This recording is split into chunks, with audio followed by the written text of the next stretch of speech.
નમસ્કાર, ન્યૂઝ 11 ગુજરાતીમાં આપનું સ્વાગત છે અને હું છું ભૂમિ। નજર કરીએ મુખ્ય સમાચાર પર। રાજકોટ જિલ્લાના ધોરાજી નજીક ટ્રેનની અડફેટે 3 દીપડા આવી જતા મોત નીપજ્યા છે। ગત રાત્રે પોરબંદરથી રાજકોટ તરફ ટ્રેન જતી હતી ત્યારે આ ઘટના બની હતી। ધોરાજીમાં ટ્રેનમાં આવી જતા એક દીપડો અને 2 દીપડાના મોત નીપજ્યા હતા। આ ઘટનાનું જાણ થતાં ધોરાજીના range forest officer Niharika Pandya અને રાઉન્ડ ફોરેસ્ટ અધિકારી સબનમ બ્લોચ સહિત ફોરેસ્ટ સ્ટાફ અને રેલવે પોલીસના અધિકારીઓ અને રેલવેના અધિકારીઓ ઘટના સ્થળે આવી પહોંચ્યા હતા।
Niharika Pandya, range forest officer Dhoraji.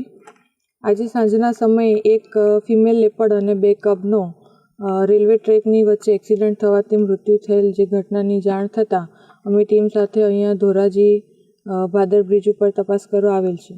અકસ્માત પાછળનું કારણ એવું જ જોવા મળી રહ્યું છે કે ભાદરનો બ્રિજ છે અને ત્યાં વચ્ચે આજુબાજુ વન્ય પ્રાણી આવી જવાથી ટ્રેનની અડફેટ આવી ગયેલ છે અને વન્ય પ્રાણીને હટવા માટે કોઈ જગ્યા ન હોવાથી પ્રાથમિક દ્રષ્ટિએ અકસ્માતમાં મૃત્યુ જાણવા મળે છે।